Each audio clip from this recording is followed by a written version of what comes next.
It's Saturday afternoon. You went to a birthday party. Nothing crazy. Just cake, small talk, maybe 15 people in a living room. You smiled. You laughed at the right moments. You asked questions about people's jobs and kids and weekend plans. And now you're home. Sitting in your car. In your own driveway. Unable to go inside yet. Your body feels like you ran a marathon. Your brain is foggy. All you want is silence, darkness, and about 12 hours alone. But here's the thing that bothers you most. Everyone else at that party? They're probably at the next thing already. Dinner with friends. A movie. More people, more noise, more everything. And you can barely function. You've asked yourself this question 100 times. Why do normal things drain you completely, when everyone else seems fine? You know the feeling.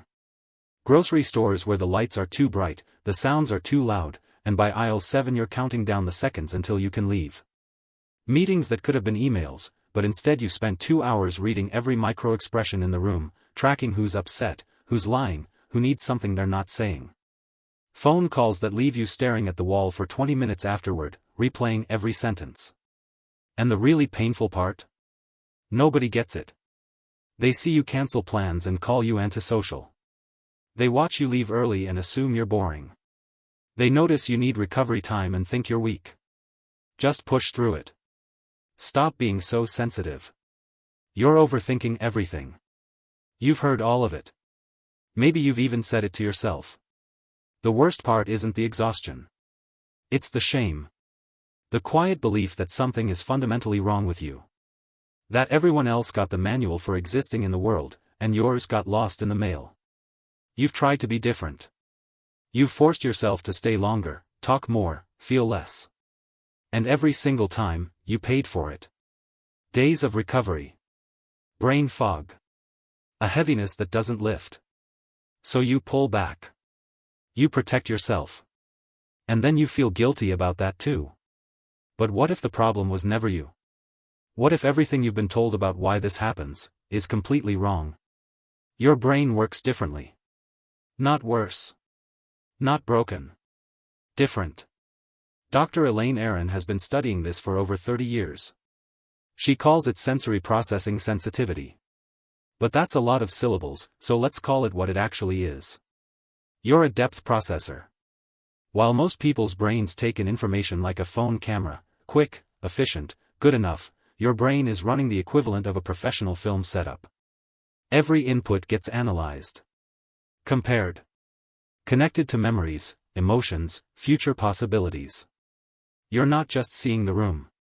You're processing the temperature, the mood, the dynamics between people, the subtle shift in someone's voice when they mention their job, the way the host keeps glancing at the kitchen. All of this happens automatically. You didn't ask for it. You can't turn it off. Here's what researchers found. In brain scan studies, people with high sensitivity showed significantly more activity in areas linked to awareness, empathy, and integrating information. Their brains literally work harder on the same inputs. Think about it like this. 2 people walk into a coffee shop. Person A notices coffee, tables, door. Done. Person B. Their brain flags the couple arguing quietly in the corner. The barista who looks exhausted. The slight burnt smell from the espresso machine. The draft coming from the window. The song playing that reminds them of something from 2015. Same coffee shop.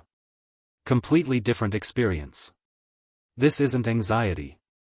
This isn't weakness. This is hardware. Roughly 15 to 20% of people are wired this way. And here's what nobody told you. It crosses every species scientists have studied. Birds, fish, dogs, primates. Evolution kept this trait around for millions of years. Why?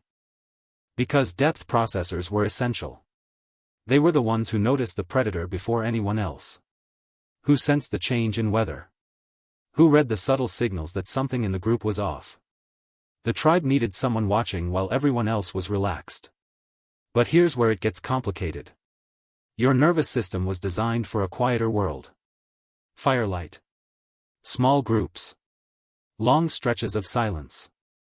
Now you're running that same sensitive system in a world of fluorescent lights, constant notifications, open-plan offices, and social media feeds engineered to hijack your attention. You're not exhausted because you're weak. You're exhausted because you're processing 10 times more information with the same limited energy everyone else has. The math doesn't work. And nobody explained that to you. So here's the truth nobody told you. You were never too sensitive. You were built with higher resolution. And you've been forced to live in a world that rewards low resolution. Fast. Shallow. Surface level. You are not broken. You are not weak. You are not too much. You're a depth processor running in a world optimized for skimmers. That thing that exhausts you? It's the same thing that lets you notice what nobody else sees. Feel what nobody else feels. Understand people on a level they don't even understand themselves. The sensitivity that drains you in crowds is the same sensitivity that makes you the person friends call when they need to be truly heard. The processing that overwhelms you in chaos is the same processing that lets you create, solve problems, and see connections others miss.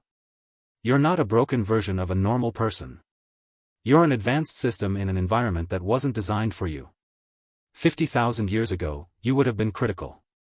The one who kept the group alive. The one who noticed what mattered. The world doesn't need more people who can push through without feeling anything. It needs people who feel deeply. Who notice everything. Who process at levels others can't access. You were never the problem. The environment was. Knowing what you are is the first step. But you need tools that actually work with your wiring, not against it. Here are 3. The energy budget method. Here's how it works.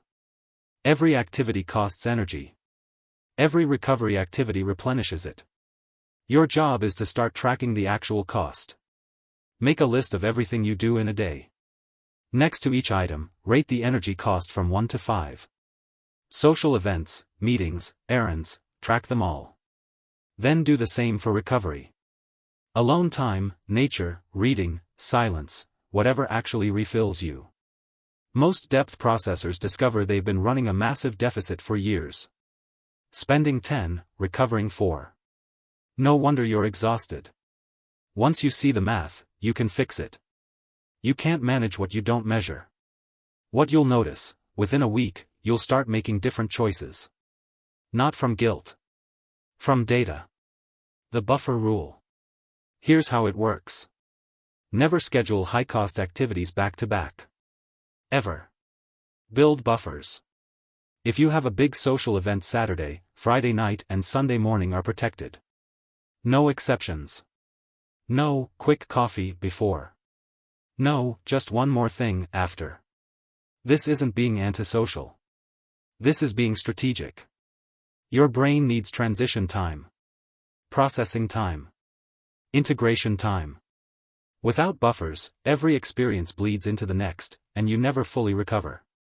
What you'll notice, events become enjoyable again because you're not arriving already depleted. The signal versus noise check. Here's how it works. When you feel overwhelmed, pause. Ask yourself one question: is this signal or noise? Signal means something that actually matters. Something that needs your attention, your care, your response. Noise means stimulation that doesn't require your processing power. The background conversation. The ambient sounds. The social dynamics that aren't your responsibility. Your brain treats everything as signal by default. That's the depth processor in action. But you can train it to sort. When you catch yourself processing noise, consciously redirect. This doesn't need my attention. This isn't mine to solve. What you'll notice, you'll reclaim energy you didn't know you were spending. The background processing quiets down. These 3 work together. The energy budget shows you the math.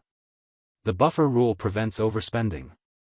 And the signal versus noise check stops you from wasting processing power on things that don't matter. So here's what I want you to remember. You're not exhausted because you're weak. You're exhausted because you're processing the world at a depth most people never reach. That sensitivity you've been apologizing for? It's not a flaw. It's a feature. One that evolution kept around for millions of years because it mattered. You have permission to stop forcing yourself into environments that drain you. You have permission to need recovery time without guilt. You have permission to be exactly what you are, a depth processor in a world that desperately needs people who notice what others miss.